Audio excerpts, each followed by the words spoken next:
There is a kind of power that does not announce itself with trumpets.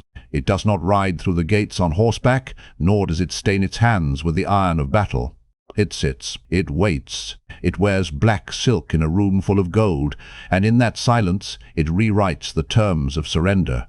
This is the story of Olenna Tyrell.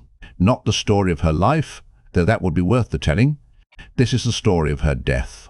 Or more precisely, this is the story of how she refused to let her death be a story about weakness. How she looked at the face of defeat, at the Lannister army camped in her gardens, at the golden lion flying where the rose had bloomed for centuries, and said, "No, you will not take my ending from me. I will give it to you, and you will spend the rest of your life wishing you had not accepted the gift."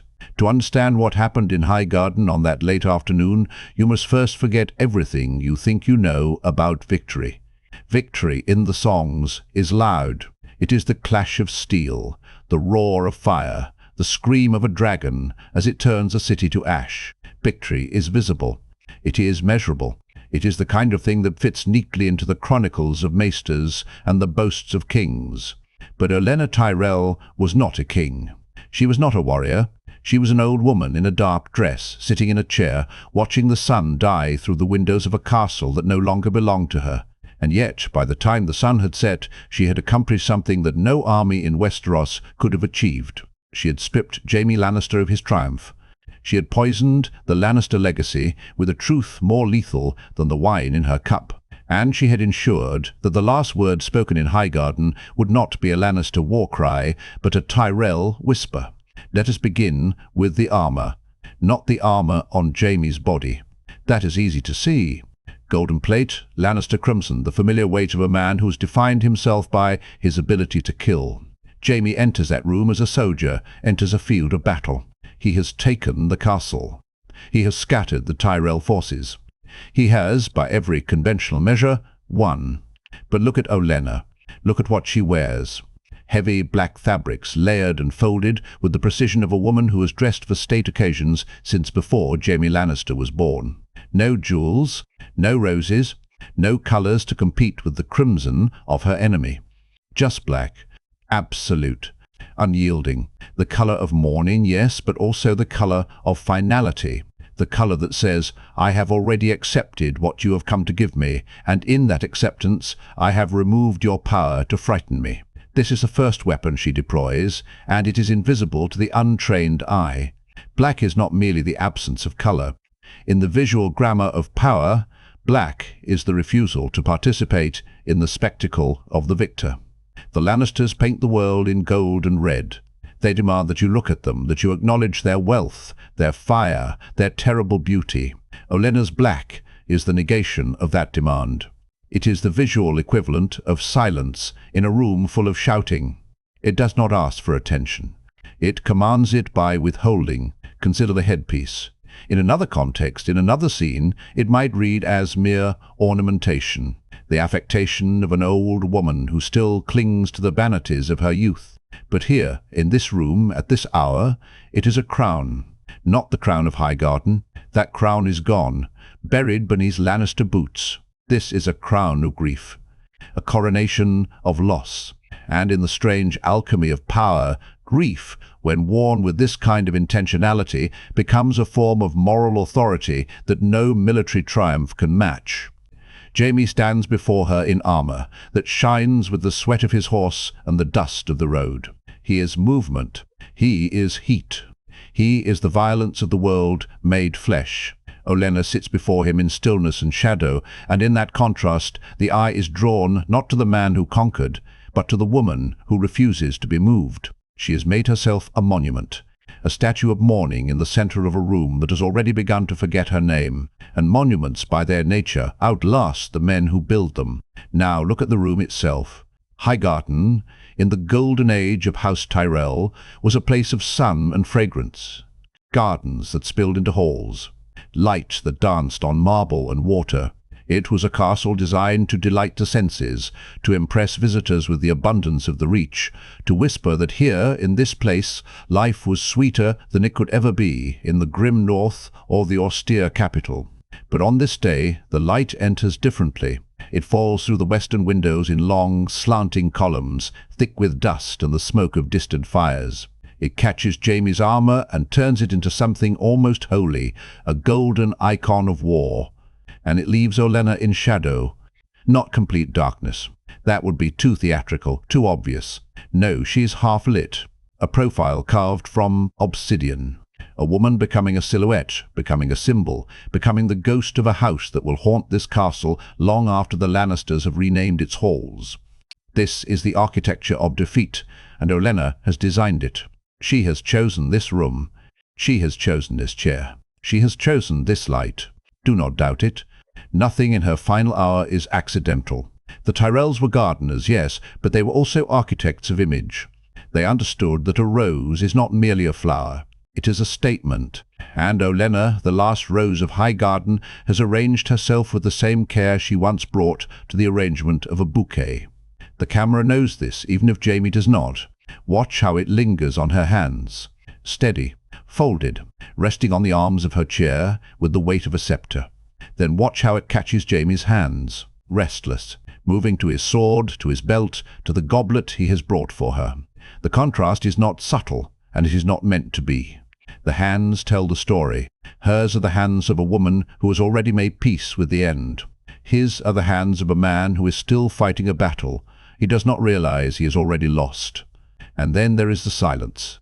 Jaime speaks, of course. He offers her the wine. He speaks of mercy, of Cersei's instructions, of the need for a clean death, a dignified death, the kind of death that a great house deserves. He speaks because he needs to fill the room with words, because words are the currency of negotiation, and he has come to negotiate the terms of her surrender. But Olenna does not negotiate. She listens. She lets his words hang in the air, heavy and awkward, like curtains badly hung. She lets the silence do its work. And silence, in the hands of a master, is the most devastating weapon of all. It turns Jaime's offers of mercy into confessions of discomfort. It turns his justifications into apologies he does not know he is making. It turns the room from an execution chamber into a confessional, with Jaime as the penitent and Olenna as the priest who has already absolved herself. She does not stand. She does not plead. She does not weep or rage or curse his name. She simply sits, and in that sitting she reclaims the space around her. The Lannisters may own the stones of Highgarden, but they do not own the shadow she casts upon them. They may command the armies of the Reach, but they cannot command the dignity with which she meets their commander. She has taken the geometry of defeat and folded it into something that resembles, more closely than anything Jaime has ever built, a throne. This is the architecture of defeat. Not the collapse of walls, but the reconstruction of meaning within those walls. Olenna does not deny that she has lost. She denies that losing is the end of the story. She has taken the room where she is meant to die and turned it into a courtroom where she will pronounce judgment, not on Jaime's body, she has no army for that, but on his soul, on his conscience, on the carefully constructed fiction of Lannister honor that he still, despite everything, believes himself to represent. And when she finally speaks, when she breaks the silence that has been crushing him with every breath, her voice is not the voice of a prisoner. It is the voice of a sovereign, granting an audience. She asks about her death with the same tone she might once have used to inquire about the weather at a garden party. She comments on the method with the dry, appraising eye of a connoisseur. She drinks the wine not as a supplicant accepting a gift, but as a hostess sampling the vintage at her own table. Jaime watches her, and in his eyes we see the first crack. He came to this room expecting fear. He came expecting tears, or rage, or the desperate bargaining of the condemned. He came expecting to be the agent of her ending. Instead, he finds himself bearing witness to a performance so complete, so controlled, so utterly devoid of the weakness he needs to feel powerful, that he is left with nothing to conquer but his own confusion. He tells her there will be no pain. He tells her Cersei wanted to hang her, or flay her, or parade her through the streets. He tells her he argued for poison, for dignity, for the mercy of a quiet end. And as he says these things, seeking her gratitude or her fear or any reaction that would confirm his own nobility, Olenna looks at him with something that might, in another light, be pity. She knows what he does not yet know, that the wine is not the mercy he believes it to be. It is the stage. It is the prop. It is the final piece of the set she has been building since the moment he entered her door. And once the cup is empty, once the poison begins its patient work, the real performance will begin. Not the death, the confession. But that is a story for the next hour. For now, let us sit with her in the fading light. Let us watch the sun abandon High Garden, leaving her in the shadow she has chosen. Let us feel the weight of the black silk, the stillness of the hands, the terrible, magnificent silence of a woman who has turned her own ending into an act of war. The armor is in place. The room is set. The queen is ready to speak. There is a rhythm to dying well. It is not the rhythm of battle, that frantic, breathless staccato of steel on steel. It is slower, deeper. It is the rhythm of a heart that has already accepted its final beat and now measures the moments remaining, not in fear, but in precision. Olenna Tyrell had spent a lifetime learning this rhythm. She had buried a husband. She had buried a son. She had buried a grandson beneath the petals of a poisoned wedding. And now, in the dying light of Highgarden, she composed her final movement. Listen, Jaime Lannister offers her the wine with a hand that believes itself steady. He speaks of mercy. He speaks of Cersei's cruelty, as if by acknowledging it he might distance himself from it. He speaks because silence terrifies him, because in the spaces between words, in the hollow chambers of a conversation he cannot control, he begins to hear the echo of his own inadequacy. And Olenna lets him speak. She lets him fill the room with his justifications, his compromises, his pathetic little kindnesses. She lets him believe, for one more moment, that he is the architect of this hour. Then she drinks, not with trembling hands, not with closed eyes, not with the desperate gulp of a woman clinging to the last seconds of life. She drinks the way a queen drinks, a small sip, an appraisal, a nod of acknowledgement, as if the vintage is acceptable but not remarkable. She has turned his poison into a tasting. She has taken the instrument of her execution and made it a prop in her final performance. And in that sip she steals from him the one thing he thought he still possessed, the moral high ground. Because what is mercy, truly, when it is offered by the hand that holds the knife? What is dignity when it is granted only after all other options for humiliation have been exhausted? Jaime believes he is being kind. He believes that by offering poison instead of the noose, by allowing her a private death instead of a public spectacle, he is honoring the woman before him. But Olenna knows what he has not yet learned. That mercy, in the mouth of a conqueror, is just another word for control. That the power to grant a gentle death is the same power that could have granted life, had it chosen to. She accepts the wine not as a gift, but as a receipt, a confirmation that the transaction is complete. The Lannisters have taken her castle, her gold, her house. And now, with this cup, they have taken her life. But what they cannot take, what they have never been able to take, is her authorship of the moment. She drinks, and in drinking, she demonstrates that the last act of her life belongs to her. Not to Cersei, not to the golden lion flying outside her window, to her. And then comes the silence. Not the absence of sound, but a presence. A third participant in the room, sitting between the old woman and the golden knight, listening. Olenna wields this silence the way her ancestors wielded swords. She lets it stretch. She lets it accumulate weight. She watches Jaime fidget in his armor, watches his eyes dart to the window, to the door, to anywhere but her face. He is waiting for tears. He is waiting for gratitude. He is waiting for the weakness that will allow him to leave this room feeling like a man who has done a difficult thing with honor. She gives him nothing. Instead, she speaks, casually, almost warmly. She asks about his daughter, Myrcella. She speaks of her with the gentle fondness of a grandmother, a godmother, a woman who has held children in her arms and knows their fragility. She speaks of Myrcella's death with a sympathy so genuine it almost seems cruel. And Jaime, poor Jaime, leans into this familiarity like a man leaning toward a fire in winter. He believes they are having a conversation. He believes that in these final moments they have reached an understanding. Two veterans of the great game, acknowledging the cost of the board. He does not yet realize that she is not speaking to him. She is preparing him. The pivot comes without warning. One moment they are discussing the past, the dead, the children who never asked to be born into this world of thrones and thorns. The next moment she is speaking of Joffrey, of his wedding day, of the horror of his death. And Jaime, who has spent years carrying the guilt of his son's monstrosity, who has whispered prayers in the dark for a boy who was never worth the candle, he softens. He commiserates. He agrees that Joffrey's death was terrible, that no one deserves to die like that, that the world is better without such cruelty. And Olenna looks at him with those ancient, knowing eyes and says, "I want you to know it was me." The room changes, not physically. The sun still dies in the window. The dust still dances in the last light. But something fundamental shifts in the atmosphere, as if the castle itself has drawn a breath and held it. Jaime's face, that handsome, broken, carefully composed mask of knightly dignity, cracks. Not dramatically, not with a scream or a gesture of violence.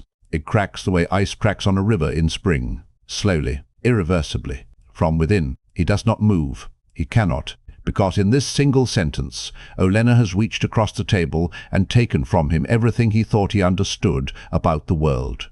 Joffrey was not killed by a shadow. He was not the victim of Tyrion's envy or Sansa's innocence.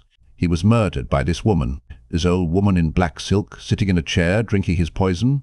She killed the king. She orchestrated the purple wedding. She set in motion the chain of events that led to Tyrion's trial, to Oberyn's death, to Jaime's own moral disintegration in the dungeons beneath the Red Keep. And she is telling him now, not as a confession, but as a coronation. She is crowning herself with this truth. She is ensuring that the last image Jaime Lannister carries from Highgarden is not of a defeated old woman accepting his charity, but of a sovereign who orchestrated the death of his son and has just, in the final seconds of her life, claimed it as her masterpiece. Look at him. Look at the way the armor suddenly seems too heavy. Look at the way his hand falls away from his sword, not because he has forgotten how to use it, but because he understands, in this terrible instant, that the sword is useless. What can steel do against a truth already spoken? What can the Lannister lion do against a confession that cannot be unsaid, a knowledge that cannot be unlearned? He came to this room to kill a woman. He leaves, having been killed in some essential way, himself. Olenna watches him with the patience of a woman who has already crossed the threshold. She knows what she has done. She knows that this truth, delivered now in this manner, is not merely a parting shot. It is a seed. A poison more subtle and more lasting than the wine in her veins. Because Jaime Lannister will carry this truth back to Cersei. He will tell her that the woman who killed their son died smiling. He will tell her that all their vengeance, all their rage, all the destruction they have wrought across the Reach was aimed at the wrong target. And Cersei, who has built her reign on the certainty of her grievances, will have to swallow the knowledge that her greatest enemy died not in fear, but in triumph. This is the verbal coup de grace, not a dagger in the dark, but a sentence in the light. Not an assassination, but an infection. Olenna has injected the Lannister legacy with a truth so corrosive it will eat them from within. Cersei's paranoia, already a raging fire, will consume whatever remains of her judgment. Jaime's loyalty, already frayed to the breaking point, will face the final strain of knowing that his mercy was met not with gratitude, but with the mocking laughter of a murderer. And Olenna, she has finished her wine. She has said her piece. She is ready for the darkness, not as a victim, but as a victor who has chosen the hour of her departure. She asks Jaime to tell Cersei, not because she needs Cersei to know.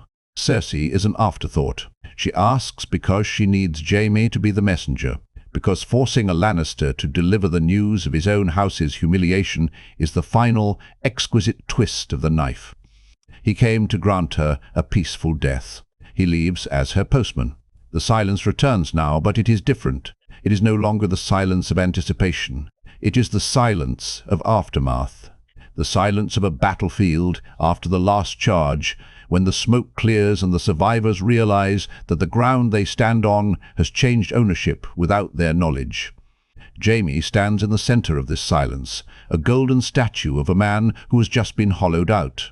Olenna sits in her chair, becoming more shadow than substance, her black silk merging with the darkness that has finally claimed the room. She does not ask for absolution. She does not ask for forgiveness. She does not, in her final moments, offer any justification for the murder of a boy king who would have grown into a monster worse than his grandfather.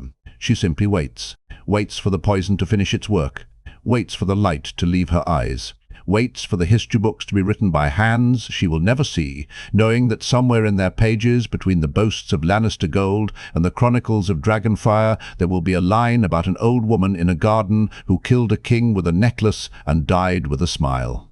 That is her legacy, not the gold of Highgarden, not the roses on her banners, not even the revenge she has exacted in her final breath. Her legacy is the demonstration that power, true power, does not reside in the hand that holds the sword. It resides in the tongue that speaks the truth at the moment when truth is most devastating. It resides in the will that chooses its own ending rather than accepting the one chosen by others.